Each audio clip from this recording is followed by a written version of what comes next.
안녕하십니까.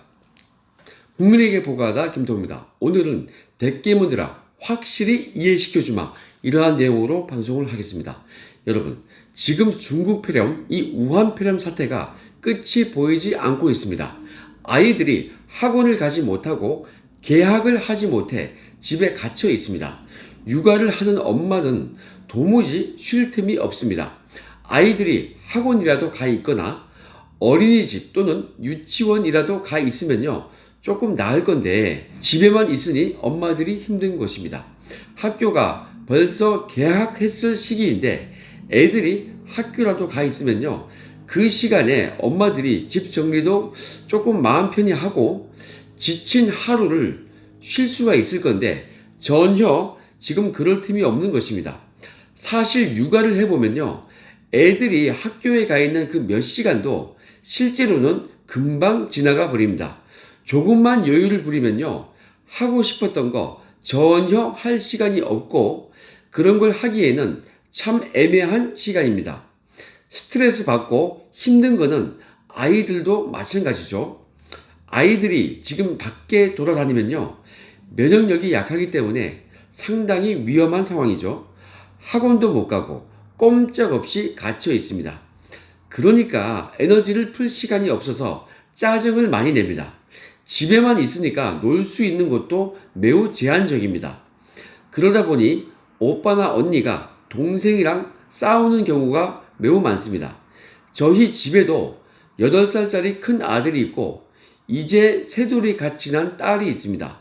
이 아이들이 요새 조금 티격태격 많이 합니다. 아이 엄마도 지쳐가지고 스트레스가 매우 극에 달해 있는 것입니다.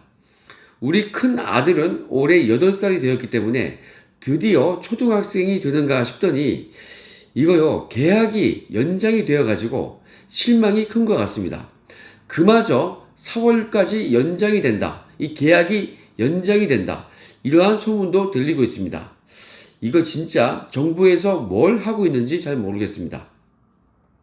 이쯤 되면은 대깨문들도 조금 이해를 해야 할 건데 나중에요, 이 누구나 깨달을 상황이 오면요, 그때 되면은 이미 우리나라가 망할 정도가 아닐까, 그래서 힘들지 않을까 싶습니다. 자, 이런 생각이 자꾸만 드는 것입니다. 그래서 준비를 했습니다. 대깨문들에게 한번 지금의 상황이 어떤 건지 확실하게 이해를 시켜주고자 합니다. 예를 들어서 아주 간단하고 극명히 이해가 될 수 있게 그렇게 설명을 해 주려고 합니다. 자, 지금부터 시작을 하겠습니다. 잘 들어보세요. 불이 났다. 누군가의 실수로 인하여 불이 났다. 그런데 불이 옮겨 붙은 곳이 총각 혼자 사는 월세방이었다. 피해금은 500만 원이 나왔다. 불이 났다. 누군가의 실수로 불이 났다. 그런데 하필 옮겨 붙은 곳이 사채업자의 집이었다. 현금이 다 타버렸다. 피해금은 50억 원이 나왔다. 우한 폐렴이 발생했다. 그런데 누군가의 잘못으로 방역을 잘 못해서 우리 집까지 번졌다. 우리 집은 총각인 나 혼자만 걸렸다. 우한 폐렴이 발생했다. 그런데 누군가의 잘못으로 방역을 잘 못해서 우리 집까지 번졌다. 우리 집은 유치원이다. 아이들이 50명이나 걸렸다. 우한 폐렴이 발생했다. 누군가의 잘못으로 방역을 잘 못해서 우리 집까지 번졌다. 우리 집은 콜센터를 하고 있다. 무려 120명이 걸렸다. 우한 폐렴이 발생했다. 그런데 방역을 잘 못했다. 누군가의 잘못으로 방역을 잘 못해서 우리 집까지 번졌다. 우리 집은 신천지다. 5,000명이 넘게 걸렸다. 여러분, 이 중국 폐렴요, 피해자가 많으면 피해가 더 큰 거 아닙니까? 그런데 지금 정부가 이렇게 묻습니다. 야, 니네 집에는 무슨 아기를 그렇게 많이 낳았어? 5명이나 낳았냐? 그러니까 5명이나 걸렸지. 자, 아기가 1명 있는 집은 피해자고 아기가 5명 있는 집은 죄인입니까? 이거요, 최초에 옮긴 거, 거기에 대해서 책임이 누가 있는가? 책임 있는 자, 이 사람이 잘못한 거 아니겠습니까? 그런 것은 따지지 않고 왜 너네 집에는 그렇게 사람이 많이 있냐? 그렇게 피해가 많냐? 이걸 따지고 있는 것입니다. 자, 콜센터도 그 근무 형태가 따닥따닥 붙어 있어서 100명 넘게, 120명 넘게 확진자가 나왔습니다. 그런데 왜 콜센터는 죄인 취급을 하지 않습니까? 그러면 그 집의 피해 금액은 100억 원이고 피해가 아주 큰 겁니다. 그런데 지금 정부가 하고 있는 이 행태는요, 왜 그런 비싼 도자기를 집에 뒀냐, 뭐 이러면서 막 뭐라고 욕을 하고 있는 거예요. 신천지나 콜센터나 원래 그쪽이요, 따닥따닥 붙어 있는 건데 그게 이번 바이러스의 원인인가요? 이번 바이러스 사태의 근본적인 원인이 맞습니까? 아니죠. 그들은 모두 동일하게 비싼 도자기였던 것입니다. 자, 피해가 그래서 컸던 것입니다. 불난 집에요, 양계장이 불이 났는데 닭이 한 마리가 아니라 1천 마리가 있었던 것입니다. 그리고 닭이 1천 마리가 아니고 5만 마리가 있었던 것입니다. 그러면요, 피해가 크다고 이렇게 말을 해야지, 그걸 보고서 야, 너네 왜 닭들을 따닥따닥 붙여놨냐, 이러면서 너네 잘못했다면서 수사를 한다는 이 꼴입니다. 이게 말이 됩니까? 자, 그런데 여러분, 오해는 하지 마십시오. 저는 종교적으로 신천지 무지 미워합니다. 하지만 지금 이 상황은요, 아무리 봐도 자신들의 책임을 정부가 다른 곳에 전가하는 그러한 느낌이 매우 강한 것입니다.